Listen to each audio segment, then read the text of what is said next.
Hello, everyone. My name is Bruno Marquez and I'm your English teacher.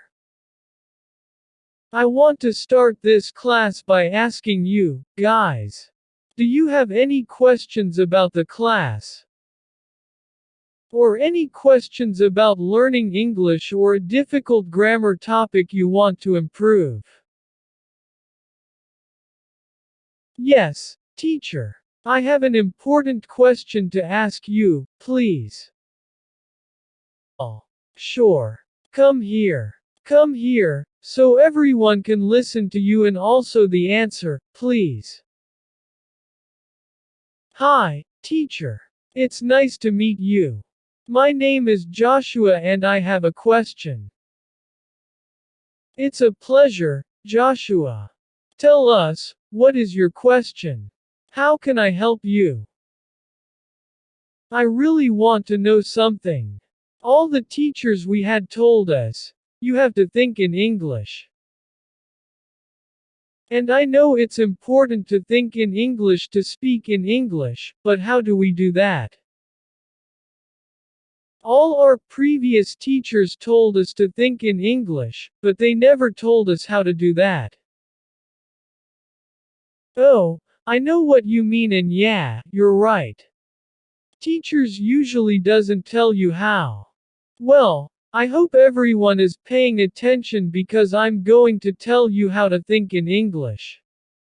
Thinking in a foreign language is essential. It increases fluency and allows you to connect with people from different cultural backgrounds. You don't necessarily need to move to an English-speaking country. If you already have a basic or intermediate level of English, don't use a bilingual dictionary. I remember spending hours looking up words and definitions in an English-only dictionary. I prefer to use paper dictionaries as it helps me memorize words better, but it depends on you. When you search for a word, turning page after page, you naturally repeat it in your head. By the time you find the meaning, you remember the word. It's amazing. Also, change one of the device or application settings to English. It really helps. There are many things that you use daily in your life, such as mobile, Facebook, shopping list, and calendar. Choose one of these things every day and change the settings to English. You have to get used to dealing with them in English, and if there is difficulty understanding some menus or words, translate them to understand their meaning. It takes hard work, but it's worth it. What else? Oh, something that it's really helpful is to talk to yourself all the time. I know it may sound crazy, but it really works. When you do this, you imagine yourself talking to someone else. You ask questions and think about responses. This is a great way to practice what you might say in a real conversation. For example, let's say that an imaginary person asks you a question like, what do you think about the English lecture today? How would you answer? Imagine the conversation and practice it in your head. You can do it out loud or in silence. Or what I used to do was to ask myself, how was your day today? And I had to answer, oh, my day was not good. I had a problem at work, I lost some money and the food was awful. You can talk about many different topics. It's like having a partner to practice with, always. You can talk about many different topics. It's like having a partner to practice with, always. Or what you can also do is to think about a situation in English. Yeah. During your day, choose one of your situations or activities and think about it in English. For example, you will meet your friends today. Think about this situation from A to Z, but in English. What to wear, what transportation to use, where to meet your friends, and so on. Repeat this exercise daily and choose different situations. It can be funny. Describe unknown words. Another exercise that really helps is describing in your mind objects you don't know the words for. An example would be if you couldn't think of the word garage.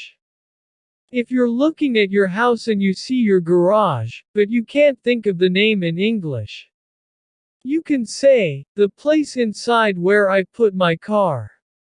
Or you can say, it's next to my house. I keep things there. You can also use shorter phrases, such as, it's similar to, or, it's the opposite of. Also, think in sentences. For example, if you are sitting in a park, you can tell yourself things like, it's such a beautiful day, and, people are playing sports with their friends. I usually do that. Once this becomes easy, you can move on to more difficult sentences. And something important. Try to say these sentences or try to put the words together without thinking too much about if it's absolutely correct. It will help you to increase your fluency. It may also sound a little crazy, but it's a great exercise. Describe your day. I was telling you something about it before. Describe your day. I woke up really late today. I took the bus and arrived late to work. I ate fried chicken. Or also make plans for your day. For example, when I leave the house, I'm going to get an iced coffee. Then, I'll take the train to class. I'm studying with Paula today. She said she booked a study room for 2 p.m. Here, you will be able to use different grammar topics. This will help you a lot to improve your English. Many students don't like to write because nowadays, we have technology which helps. But something you have to do is take notes. And I'm gonna tell you why you should do this. For all of these exercises, there will of course be words and phrases that you do not know. So, at some point you will need to use a dictionary. If your skill level is high enough, you might consider using an English to English dictionary. As I told you before, keeping a notebook helps you remember the situation that you needed that word or phrase for. This makes it easy to recall when you are in such a situation again. So, take notes. The biggest challenge is dealing with the frustration that comes with not being able to express yourself fully. The key is positive thinking and staying motivated. Don't give up. Finally, practice it daily. How much time should you spend on these exercises? Well, do a little every day. So when you're doing it every day, over and over again, little by little. That's the key. Because, when you make things a habit, then it just pops up into your mind. Without thinking, and then, before you know it, really, you're thinking in English. Track your activities to learn the language. You should keep track of your daily activities. Related to the English language, continuous follow-up will help you continue developing and give you a sense of accomplishment, so do not stop doing this and follow up on what you've accomplished. I hope these tips can help you think in English, Joshua. What do you think? I will absolutely put these tips into practice. You've helped me a lot, teacher. Thank you. No, it's my pleasure. If you have any questions, just let me know by commenting on this video.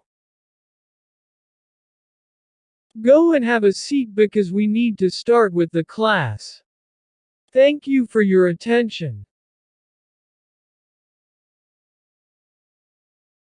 Dear listeners, I hope you like this conversation. If you cool and improve your English a little more, please subscribe to the channel and share this video with friends. And if you want to support this channel, you can join us or click on the Super Think button. Thanks.